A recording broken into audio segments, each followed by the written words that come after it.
सफला एकादशी महात्म्य एवं व्रत कथा।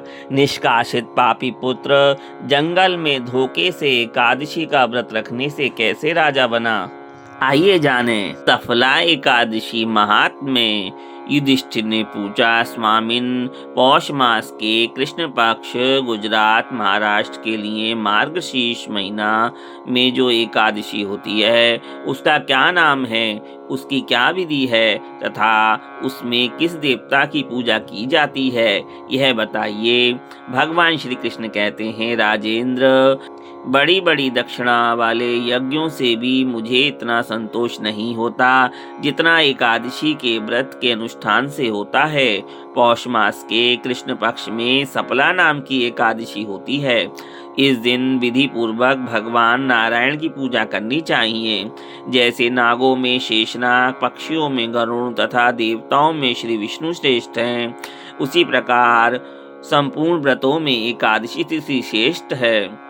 पूजा विधि। राजन, सफला एकादशी को नाम मंत्रों का उच्चारण करके नारियल के फल, सुपारी, बिजौरा तथा जमीरा, नींबू, अनार, सुंदर आंवला, लौंग, बेर तथा विशेषतः आम के फलों और धूप दीप से श्री हरि का पूजन करें।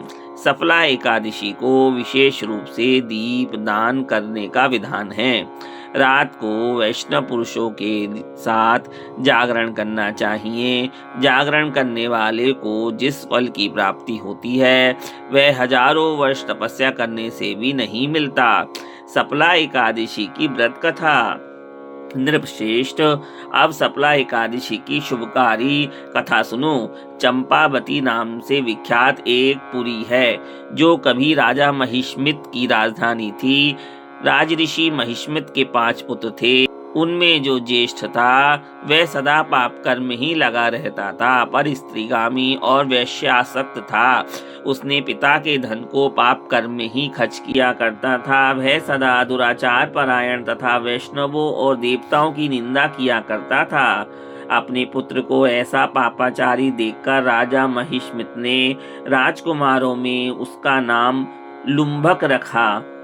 फिर पिता और भाइयों ने मिलकर उसे राज्य से बाहर निकाल दिया। लुम्भक गहन वन में गया। वहीं रहकर उसने प्राय समूचे नगर का धन लूट लिया। एक दिन जब वह रात में चोरी करने के लिए नगर में आया तो सिपाहियों ने उसे पकड़ लिया, किंतु जब उसने अपने को राजा महिष्मित का पुत्र बतलाया तो सिपाहियों ने उसे छोड़ दिया। फिर वह वन में लौट गया और मांस तथा वृक्षों के फल खाकर जीवन निर्वाह करने लगा। उस दुष्ट का विश्राम स्थान पीपल वृक्ष बहुत वर्षों पुराना था। उस वन में वह वृक्ष एक महान देवता माना जाता था। पाप बुद्धि लुम्भक वहीं निवास करता था। एक दिन किसी संचित पुण्य के प्रभाव से उसके द्वारा एकादशी के व्रत का पालन हो गया। पौष मास में कृष्ण पक्ष की दशमी के दिन पापिष्ट लुम्भक ने वृक्षों के फल खाए और वस्त्रहीन होने के कारण रात भर जाड़े का कष्ट भोगा। उस समय ना तो उसे नींद आई और ना आराम ही मिला। वह निष्प्राण सा हो गया। सूर्योदय होने पर भी उसको होश नहीं आया। सफला एकादशी के दिन भी लुम्भक बेहोश पड़ा रहा। दोपहर होने पर उसे चेतना प्राप्त हुई। फिर इधर उधर दृष्टि डालकर वह आसन से उठा और लंगड़े की भांति लड़खड़ाता हुआ वन के भीतर गया। वह भूख से दुर्बल और पीड़ित हो रहा था। राजन, लुम्भक बहुत से फल लेकर जब तक विश्राम स्थल पर लौटा तब तक सूर्यदेव अस्त हो गए।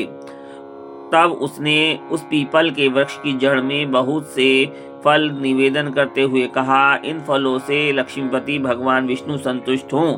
यूं कहकर लुम्भक ने रात भर नींद नहीं ली। उस प्रकार अनायासी उसने उस व्रत का पालन किया। उस समय सहसा आकाशवाणी हुई, राजकुमार, तुम सफला एकादशी के प्रसाद से राज्य और पुत्र प्राप्त करोगे।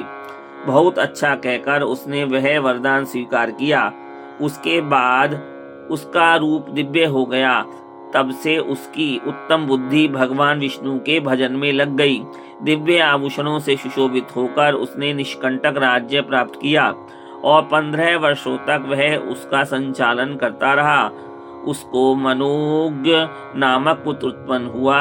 जब वह बड़ा हुआ तब लुम्बक ने तुरंत ही राज्य की ममता छोड़कर उसे पुत्र को सौंप दिया और स्वयं भगवान श्री कृष्ण के समीप चला गया, जहाँ जाकर मनुष्य कभी शोक में नहीं पड़ता। राजन, इस प्रकार जो सफला एकादशी का उत्तम व्रत करता है वह इस लोक में सुख भोगकर मरने के पश्चात मोक्ष को प्राप्त होता है। संसार में भी मनुष्य धन्य हैं जो सफला एकादशी के व्रत में लगे रहते हैं। उन्हीं का जन्म सफल है महाराज। इसकी महिमा को पढ़ने, सुनने तथा उसके अनुसार आचरण करने से मनुष्य को राजसूय यज्ञ का फल प्राप्त होता है। जय जय श्री कृष्ण, जय जय गोविंद।